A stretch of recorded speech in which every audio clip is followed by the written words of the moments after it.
Alors, aujourd'hui, toujours Gemara Rosh Hashanah, on est à la page 4b, 5a. En fait, on est à la page 5a, on a tourné la page dans la vidéo précédente, mais on va reprendre juste la fin pour bien démarrer la nouvelle page. Donc, où est-ce qu'on en était? Alors, on était en train de discuter donc de ce problème des trois fêtes qui sont reliées l'une à l'autre. Et on s'était donc posé la question à propos de ces trois fêtes, dans le verset Chag HaMatzot, Chag HaShavuot et Chag HaSukkot, quand c'est collé dans un verset qui venait de parler donc de Sukkot. Donc il pose ici la question, on fait la suite directe de la vidéo précédente. Donc pourquoi est-ce qu'on avait donc mentionné à ce moment-là la fête de Sukkot? Puisque on a donc relié la fête de Shavuot avec le passage de Pessah, ce qui nous implique, ce qui nous apprend donc que on doit, alors je suis en train de me réveiller, hein, ça fait depuis un moment.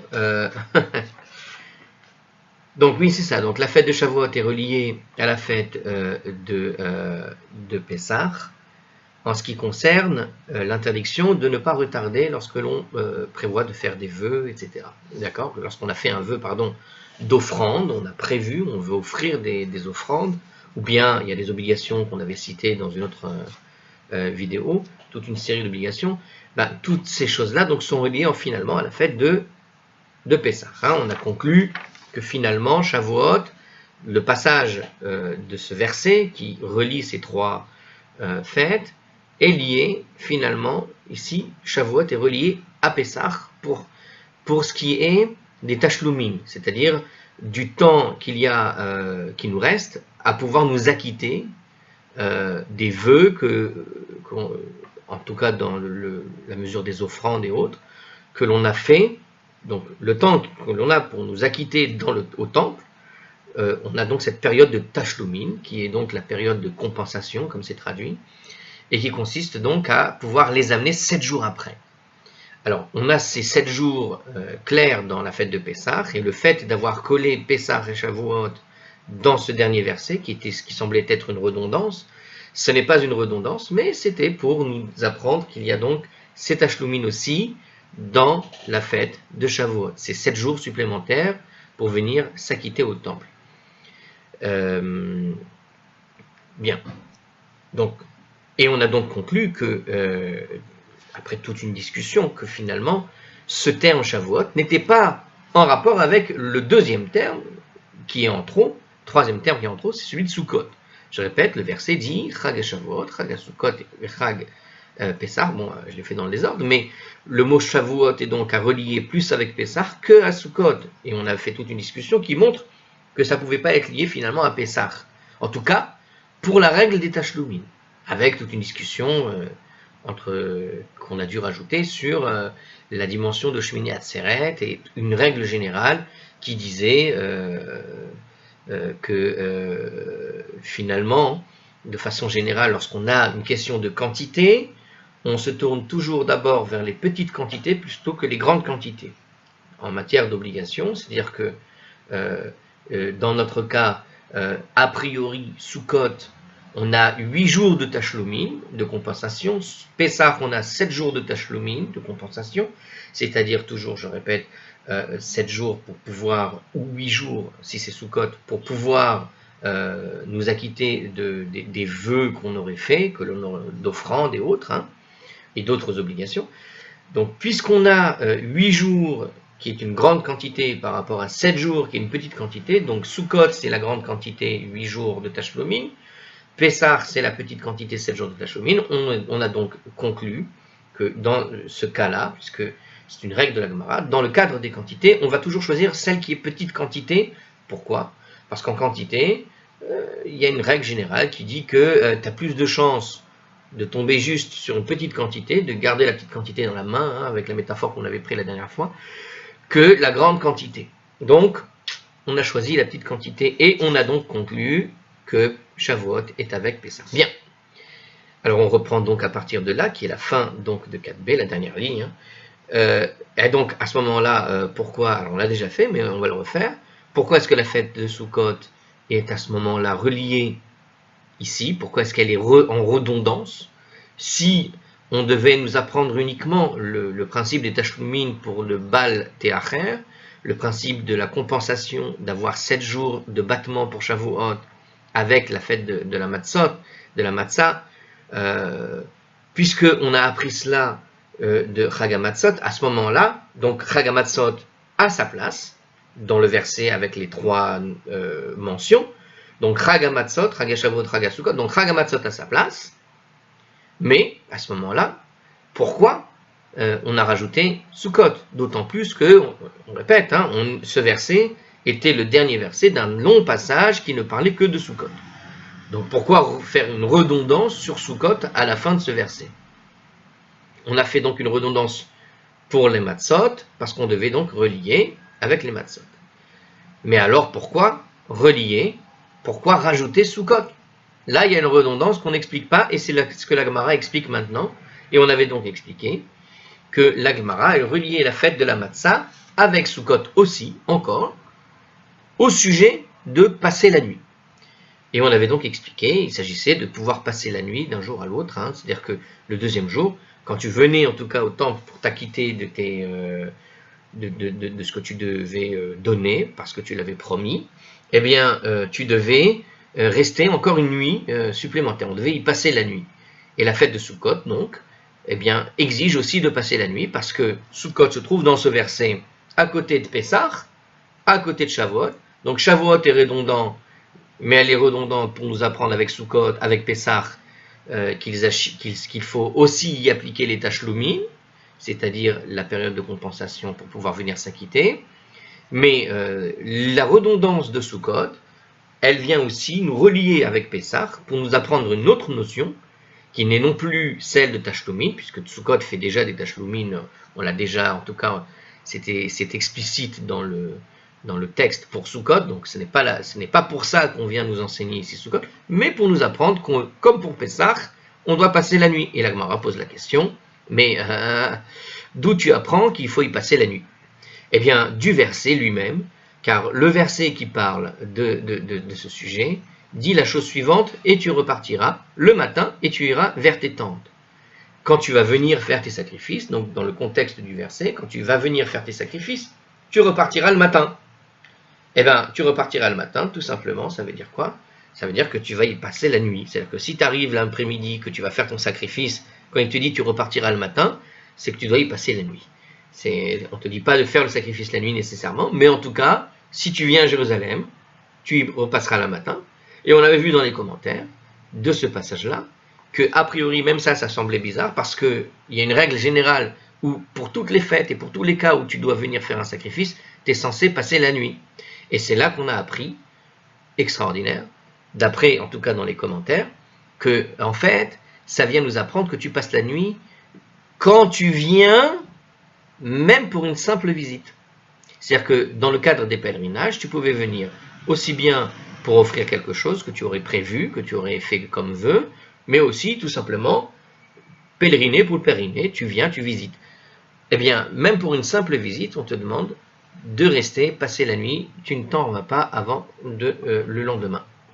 Et donc, maintenant, on passe à la suite. On est la page 5a.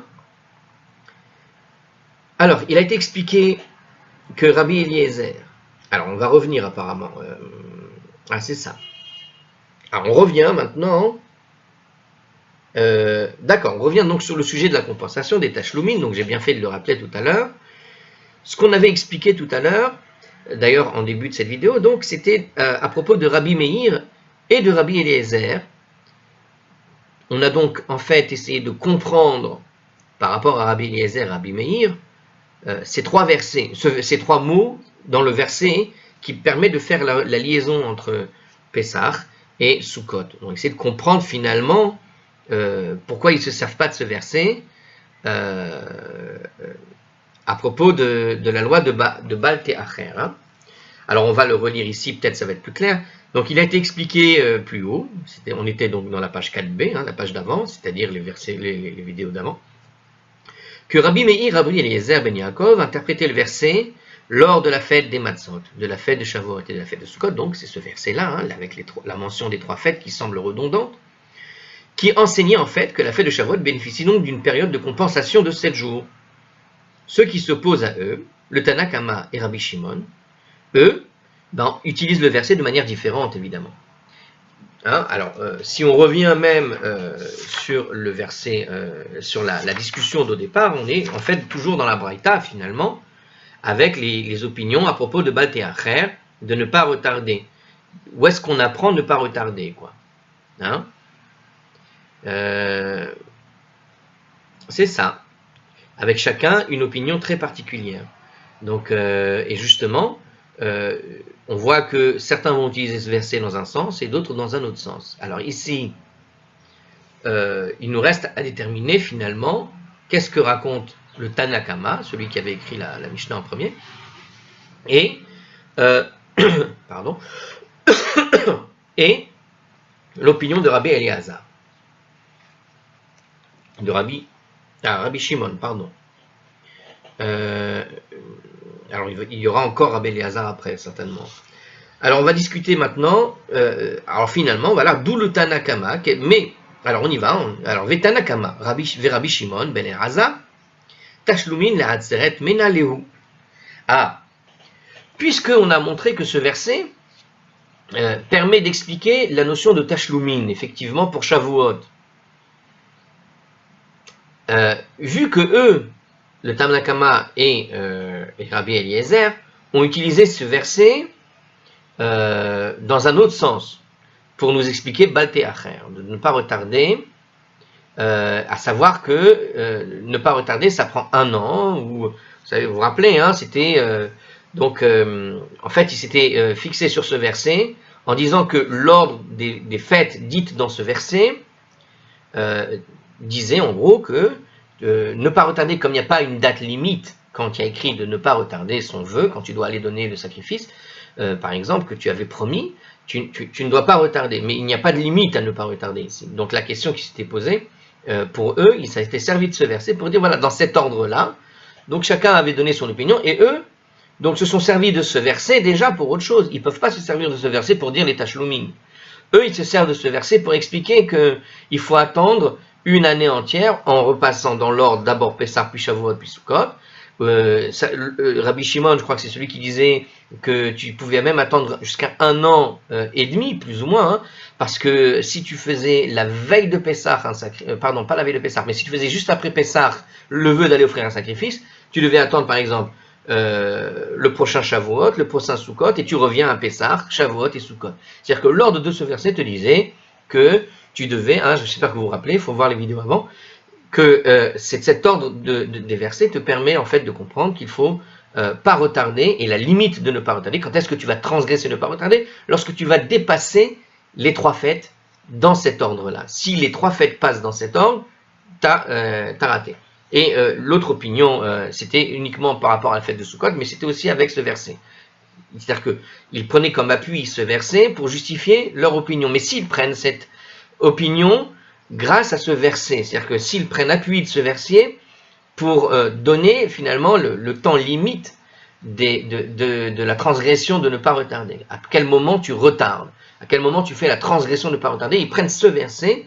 Donc là, ce que pose finalement Gemara ici, alors du coup, la discussion qu'on vient d'avoir sur les tashlumin, parce qu'on a expliqué que ce verset, pour les autres qui se sont appuyés sur d'autres versets pour expliquer combien il fallait attendre, mais la question qui s'est donc posée maintenant nouvelle, c'est de se demander, mais alors, eux, Tanna Kama et Rabbi Shimon, qui se sont servis de ce verset pour ne pas retarder, pour l'interdit de ne pas retarder. Sur quoi ils s'appuient? Pour la question des tashlumin de Shavuot. C'est-à-dire sur quoi ils s'appuient? Sur le temps limite, donc la compensation. J'espère que j'appelle tashlumin direct, comme ça on va plus vite. Mais pour ceux qui n'auraient pas compris, encore une fois, une petite dernière, tashlumin, donc c'est ce temps de compensation, c'est-à-dire éventuellement quand tu ne peux pas venir le premier jour, tu as 7 jours de battement, tu as 7 jours pour te rattraper. Donc ce temps de rattrapage, qui est de 7 jours entre le premier jour de la fête et la fin des 7 jours. Eh bien, ce temps de rattrapage, d'accord, Tashlumin, eh bien, eux, Tanakama et Rabbi Shimon, qui se servent de ce même verset pour autre chose, sur quoi ils se basent les Tashlumin, sur quoi ils vont s'inspirer, d'où ils vont déduire qu'il y a des Tashlumin pour Shavuot en particulier. D'accord? Alors on y va. Juste peut-être, oui, ben voilà, c'est ça. La Gemara ne pose cette question. Alors oui, donc voilà, en fait, on ne pose cette question que pour les deux, Tanakama et Rabbi Shimon, et pas pour d'autres. D'accord? Eh bien, non, c'est bien, j'ai bien expliqué. Non, bon, c'est plus ou moins ce que disent les commentaires, c'est un petit rappel de ce qu'on a dit avant, quoi. Alors, ils le déduisent de la source présentée dans la Braïta, enseignée, alors, un petit peu d'hébreu, que j'avance un peu. Nafka lehu midetane Rabba bar Shmuel, detane Rabba bar Shmuel, Amra Torah, mine yamim vekadesh chodesh. Mine yamim vekadesh atzeret, ma chodesh limnuyav. Af atzeret limnuyav. Ok. Alors, ils le déduisent de la source présentée dans la Braïta, enseignée par Rabba bar Shemuel. Donc, cette déduction se fait par l'enseignement, qui est une Braïta, de Rabba bar Shemuel. Alors, qu'est-ce que dit cette Braïta? Car Rabba bar Shemuel a enseigné dans la Braïta suivante, détané Rabba bar Shemuel, car a enseigné Rabba bar Shemuel, donc c'est une Braïta, c'est-à-dire c'est un Tana, quelqu'un qui a vécu dans la période de la Mishnah, qui enseigne cela. Qu'est-ce qu'il dit? Amra Torah, la Torah a dit, Mene Yamim Vekadesh Chodesh, compte des jours et sanctifie le mois, c'est-à-dire Rosh Chodesh. Donc on compte les jours et on doit faire une sanctification du nouveau mois. Ok? Alors, il y a écrit, petite précision, on va faire les précisions après. Alors, je répète, donc, la Torah a dit, donc Rabba bar Shemuel te dit, n'oublions pas, on essaye de comprendre les Tashlumin, d'où peuvent venir les Tashlumin de Shavuot si on cherche une autre source. Donc, on te dit que c'est Rabba bar Shemuel qui a enseigné une Braïta, eux, ils l'enseignent de là-bas.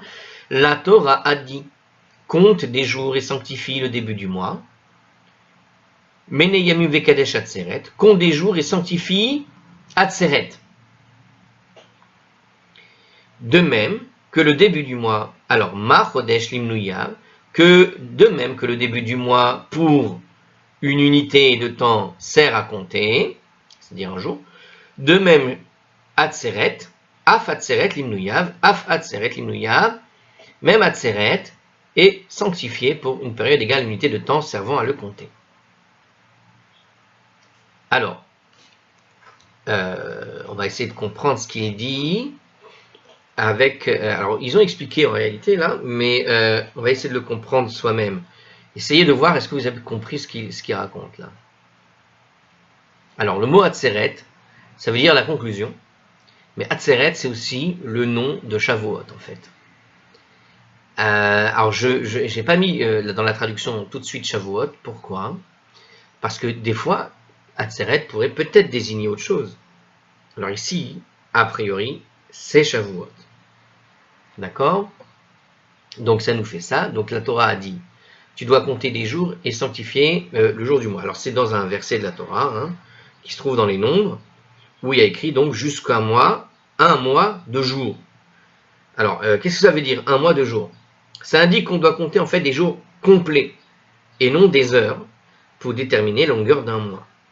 Bien que le cycle d'une heure dure 29 jours et demi, en fait, ça vient de là. D'accord, j'ai compris. Chaque mois doit comporter en fait 29 jours, soit 30 jours complets. Soit 29, soit 30 jours.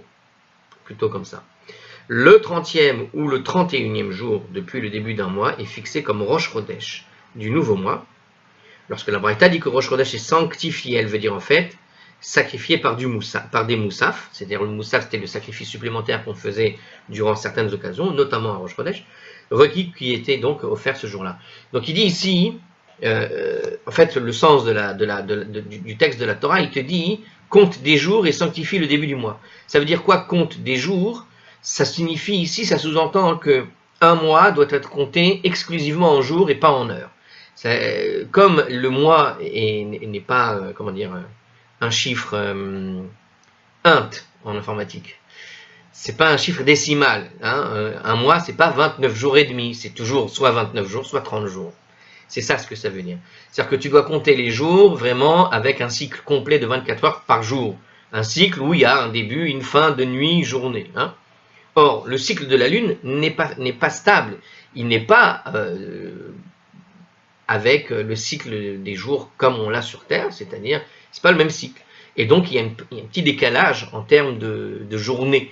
Il y a une demi-journée pour un cycle complet de Lune. Et donc, ce que te dit ici la Torah, c'est que quand tu vas compter les mois lunaires, il ne faut pas compter les mois lunaires et s'arrêter au milieu d'une journée pour dire on vient de changer de mois. Non, il faut faire soit 29, soit 30. Voilà, je vous le dis avec mes mots, ce que je viens de relire. Donc il faut compter les mois et sanctifier le début du mois. Ensuite, il te dit dans le texte de la Braïta, compte des jours et sanctifie la fête de Shavuot. Atzeret. D'accord? Compte des jours et sanctifie la fête de Shavuot. Alors, compte des jours et sanctifie la fête de Shavuot. Alors petit 8, on va essayer de comprendre où est le rapport ici. Donc, Rosh Chodesh et Shavuot se ressemblent en temps, en ceci que la Torah en fait définit un temps qui doit être écoulé avant le jour concerné n'arrive. Ah oui, c'est vrai que c'est important de savoir ça. Atzeret pourquoi s'appelle Atzeret Chag Atzeret? Atzeret veut dire conclusion. Et dans la Torah, en fait, la fête de Shavuot en soi n'a pas été nommée de cette façon. Elle n'a pas de date. Lorsque vous cherchez la date de Pessah, vous allez voir écrit dans la Torah le 15e jour du mois, du 6e mois, du 7e mois, peu importe. Non, on est à Nissan, 15e jour du premier mois dans la Torah. Quand vous êtes, quand vous cherchez Sukkot, c'est le 15e jour du 7e mois, etc. Donc on a à chaque fois une date précise par rapport au mois lunaire. On dit c'est le 7e mois, le 5e mois, le 1er mois, etc. Mais pour Rosh Chodesh, justement, comment il définit Rosh Chodesh lui-même? Il le définit comme on vient de le dire, c'est-à-dire tu dois compter les jours et au bout d'un certain nombre de jours, tu vas faire la sanctification de la nouvelle lune, du nouveau mois. Donc il y a d'abord un comptage en journée à faire pour déterminer quand tombe Rosh Chodesh. Donc il n'y a pas une date précise de Rosh Chodesh, mais ça va dépendre véritablement de ce qu'on va observer vis-à-vis de la Lune. Est-ce que la Lune est encore là? Elle n'est plus là. Et on ne va pas déterminer un cycle, on va dire mathématique, on pourrait dire, mais plutôt un cycle d'observation. Quand la Lune disparaît, dès qu'elle réapparaît, ça va être le début du mois.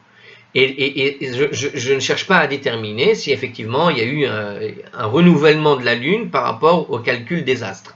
Ce qui pourrait être, ce qui aurait pu être demandé, mais c'est pas comme ça que ça a été demandé. Eh bien, la fête de Shavuot procède de la même manière. Elle n'a pas de date précise non plus. La fête de Shavuot s'appelle en fait dans la Torah la fête de conclusion et de Shavuot aussi. Mais pourquoi est-ce que ça s'appelle conclusion? Parce qu'on va conclure le comptage des semaines qui se sont écoulées depuis la sortie d'Égypte. Dans la Torah, la fête de Shavuot est un jour qui doit être sanctifié, donc il y a un jour saint, un jour bon, comme on dit, Yom Tov. Mais à partir de quand il faut le faire? Il faut compter les jours, c'est ce qu'on appelle le comptage du Homer. C'est à la fin du Homer. C'est-à-dire que quand tu arrives au 50e jour, ou plutôt quand tu arrives au 49e jour, le lendemain, ce sera la fête de conclusion. Donc tu as conclu le comptage que tu viens de faire de tous les jours du Homer. Mais il n'y a pas écrit le 8e mois, le 3e mois, le 6e jour. Donc on n'est pas comme pour Pessah ou pour Sukkot ou pour Rosh Hashanah, on n'a pas une date précise, mais on a une date qui va dépendre exclusivement du calcul que tu vas faire du comptage des jours depuis Pessah. Donc c'est une date, alors évidemment ça ne va pas bouger, 49 jours c'est toujours 49 jours, mais ça nous apprend quand même quelque chose, et ce que nous apprend c'est ce qu'il nous dit ici en fait. Donc de la même manière que Shavuot est sanctifié pour une période égale à une unité de temps qui sert à le compter, Alors la période de sanctification de Shavuot dure aussi une semaine complète. Pourquoi? Parce que l'unité de temps en question, c'est la semaine. Donc en fait, alors regardez ce qu'il dit en fait. Shavuot, c'est la fête des semaines. Donc la conclusion de ma fête des semaines, ce que te dit ici le texte, c'est très simple, mais il fallait y penser, c'est tout. C'est jamais simple, qu'est-ce que je raconte. Regardez, pour Rosh Chodesh, comment est-ce que tu détermines la fête de Rosh Chodesh? Tu détermines la fête de Rosh Chodesh par rapport à un cycle dont l'unité, c'est un jour. Donc en fait, on va calculer une unité. Cette unité, c'est la journée. Donc quand est-ce qu'arrive la fin de la journée? La journée, bien que le cycle s'arrête à moitié en réalité. Hein, un mois, encore une fois, c'est 29 jours et demi. Donc la question qui se pose, quelle est l'unité dans ce mois et demi? Dans ce mois et demi, l'unité, c'est la journée, un soir, un matin. Donc quand on va faire un soir, un matin, un soir, un matin, un soir, un matin, donc on vient de compter 3 jours, etc., jusqu'à 30 jours. Et ce qu'il te dit, c'est que quand tu vas finir le cycle, tu vas arriver à 29 et demi. Alors il te dit non, tu dois aller, dans le texte en hébreu, il te dit donc, il faut compter, par exemple, on compte les jours et sanctifie dans la Torah, c'est écrit comme ça, Ad Chodesh Hayamim. Ça veut dire jusqu'à que les jours fassent le mois, quoi, en quelque sorte, jusqu'à le renouvellement des jours. Ce jusqu'à implique que tu dois soit finir ton 29e jour et demi, soit t'arrêter avant, soit c'est 29, soit c'est 30. Ça veut dire que l'unité, c'est une journée complète, jamais une journée et demie, dans un cycle où chaque jour est compté. Or, pour Shavuot, on a dit qu'il n'y a pas de date. Et comment on compte la fête de Shavuot? Shavuot veut dire aussi quoi, on a dit? La fête des semaines. Ça veut dire qu'on compte les jours, mais aussi les semaines. Or, justement, comme on compte les semaines, quelle est l'unité de mesure de cette fête? Eh bien, l'unité de mesure, c'est la semaine, ce n'est pas le jour. Donc, bien que la fête de conclusion, c'est un jour qui va être Yom Tov, qui va être un seul jour de Yom Tov, en réalité, la réalité de cette fête fait que tu dois compter en fait un cycle de semaines. Son unité, c'est la semaine. Première semaine après la sortie d'Égypte, deuxième semaine après la sortie d'Égypte. Quand tu arrives à la 7e semaine, tu vas faire la fête de Shavuot.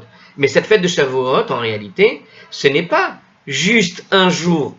C'est un jour dans la Torah, parce que la Torah te dit qu'il n'y a qu'un seul jour que tu dois chômer, mais par rapport au cycle, c'est 7 jours, puisqu'il s'agit d'un cycle qui a été compté en semaines.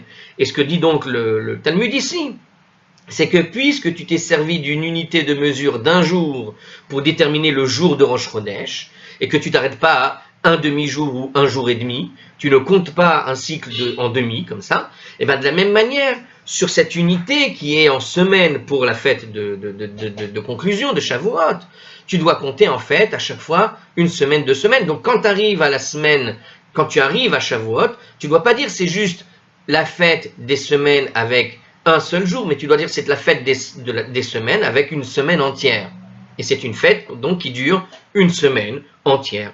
Donc je répète, donc de la même manière que tu détermines que l'unité pour compter les mois se fait par jour jusqu'à ce que tu arrives au nouveau mot, à la tête du mois. Cette tête du mois, c'est un jour. Et ce jour-là correspond à l'unité qui a été calculée. C'est-à-dire par jour, étant donné que chaque jour est l'unité du mois, Rosh Chodesh durera donc un jour. Et bien de la même manière, puisque Shavuot est le résultat d'un comptage en semaine et que chaque semaine dure 7 jours, et bien quand tu arrives le jour de Shavuot, tu dois comptabiliser aussi une semaine. Alors, la Torah te dit que c'est qu'un seul jour de chômé, mais pour les Tashlumin, et c'est ce que fait comme réflexion donc, a priori, le Tanna Kama et Rabbi Shimon, théoriquement, ils ont pris ce texte-là, en tout cas dans la Gemara, pour calculer les Tashlumin de Shavuot, il te dit, c'est 7 jours, parce que la réelle unité de Shavuot, elle a été faite en semaine et non pas en journée. Alors la Gemara conteste.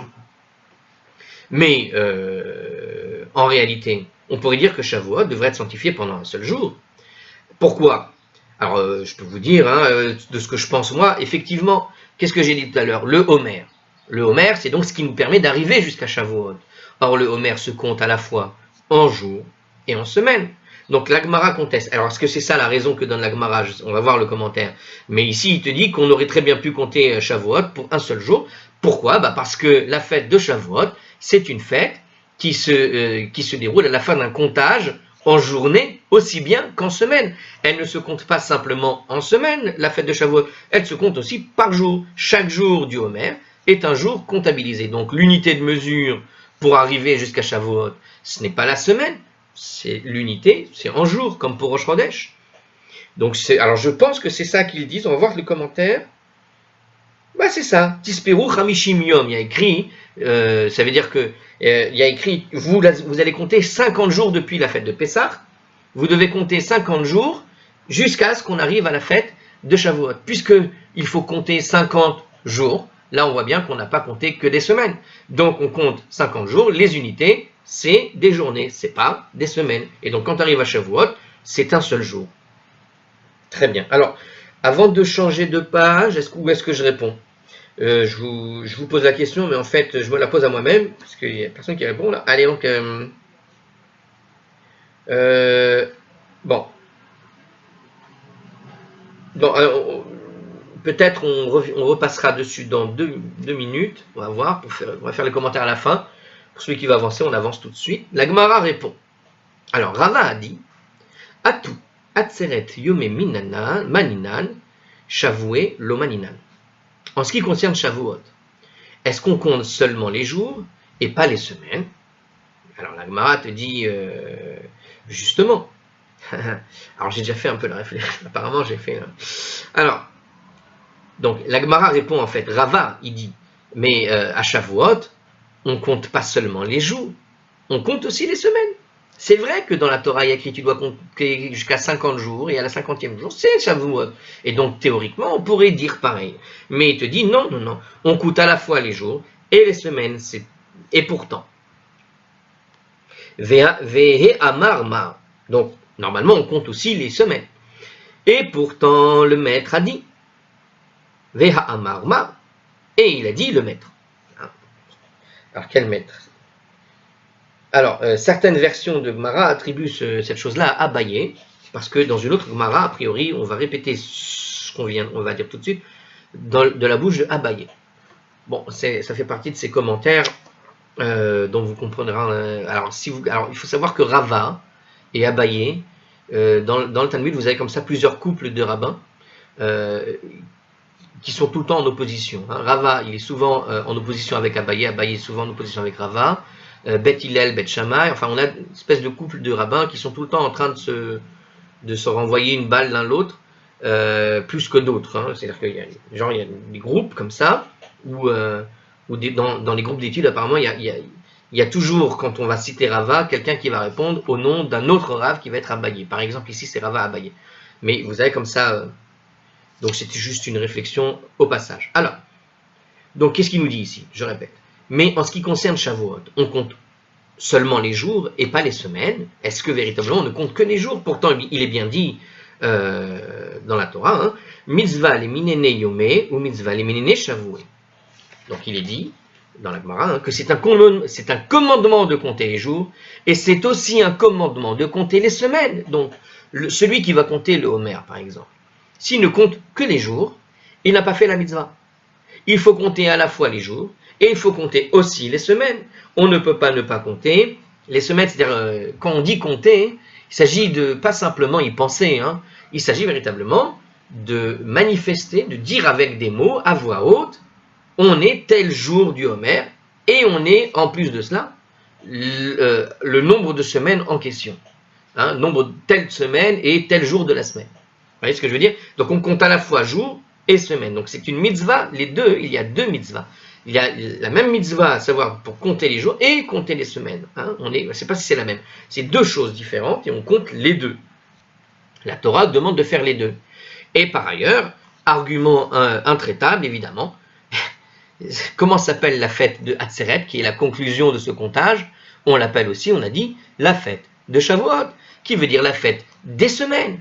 Donc on voit bien que ici, l'unité qui nous permet d'arriver à la fête de conclusion, c'est les semaines. Le nom que l'on utilise pour cette fête est aussi la fête de Shavuot. Or, puisque c'est la fête des semaines, Shavuot veut dire une semaine, Shavuot au pluriel, les semaines, c'est la fête des semaines. Puisque c'est la fête des semaines, on voit bien que l'unité qui a été utilisée, eh bien, la semaine pour comptabiliser, pour arriver à cette fête des semaines. Puisque l'unité est la semaine, eh bien, de là, on peut déduire que les tashlumin peuvent se prolonger sur toute la semaine de Shavuot, et pas simplement le jour de Shavuot. Voilà. Alors, on va vérifier. Donc, l'utilisation par la Torah de l'expression de la fête des semaines enseigne que l'unité principale utilisée pour compter jusqu'à cette fête est donc la semaine. Donc, c'est vrai qu'on va compter les jours, mais son unité principale, l'important ici, c'est la semaine elle-même. Voilà. Donc, en se basant sur la comparaison entre Rosh Chodesh et Shavuot, on en déduit qu'on dispose d'une semaine pour offrir les sacrifices de Shavuot. Bah, c'est bien, j'avais dit en avance. Bon, jusque-là, ça correspond à ce que racontent les petits commentaires. La première réponse de la Gemara, à savoir que c'est un commandement de compter les semaines, est défectueuse. Ah, alors ça c'est intéressant, on va voir, car elle est en désaccord avec la règle selon laquelle, dans le doute, on doit donner la priorité à une mesure plus petite. Tiens, c'est vrai, heureusement qu'on a rappelé cette règle tout à l'heure. Hein, on a dit tout à l'heure qu'effectivement, quand on a une histoire de comptabilisation, de comptabilité, de quantité, qu'est-ce qu'on privilégie? On privilégie toujours la règle de la petite quantité, pas de la grande quantité. Or ici, il te dit que c'est une mitzvah de compter les jours et c'est une mitzvah de compter les semaines. Mais les jours sont quand même plus petits à compter que des semaines. Donc pourquoi ici, dans ce cas précis, on va privilégier le comptage de semaines devant le comptage des jours? C'est une bonne question que vient de poser ce commentateur qui est... on va voir, apparemment ceux qui vont répondre à cette question c'est Rashba, Ritva, Tosfot, bref, c'est une belle question. Tiens, on va essayer de répondre. Alors, donc c'est en désaccord avec la règle selon laquelle, dans le doute, quand on a un doute, on doit donner la priorité à une mesure plus petite et non sur une mesure plus grande par rapport à l'autre. Donc Tafsa, Meroubé, l'autre, Tafsa, etc., ce qu'on avait vu tout à l'heure. Selon cette règle, puisque le décompte est fait en jours et en semaines, on devrait donc utiliser la plus petite des deux unités, qui est l'unité du jour, pour définir la période des offrandes de Shavuot. C'est une bonne question, hein? Alors, qu'est-ce qui a été écrit? C'est pourquoi la Gemara a rajouté à une seconde réponse, la lettre est appelée la fête des semaines. Eh bien, voilà la réponse. Alors, effectivement, c'est vrai que la réponse, quand la Gemara te dit « et encore, là et de plus », il est écrit « fête de Shavuot » dans la Torah. C'est un argument pour te dire que c'est la Torah qui insiste pour que tu fasses attention à la comptabilisation des semaines, bien que ce soit la quantité la plus grande. Si la Torah t'écrit les semaines, c'est pour que tu comprennes. Dans ce cas précis, tu dois privilégier la semaine et pas le comptage de l'unité en jours, dans le cadre de la fête de Hatzeret, de Shavuot. Tu comptabilises, l'important, c'est la semaine.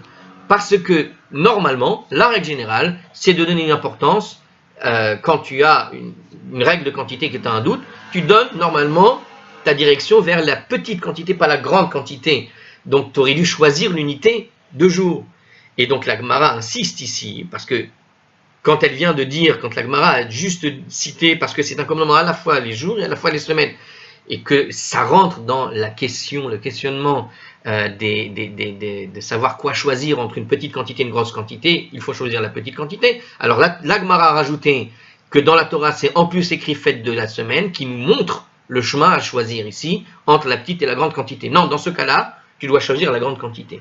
Si la Torah n'avait pas écrit ça, si la Torah n'avait pas écrit qu'il s'agissait de la fête des semaines, et qu'elle avait gardé uniquement le terme de Hatzeret, la conclusion, eh bien dans ces cas-là, il n'y aurait eu qu'un seul jour et on n'aurait pas fait de tashlumin. Et à cause de cela, eh bien on doit faire les tashlumin dans cette semaine. À la prochaine, je pense que c'était une étude intéressante.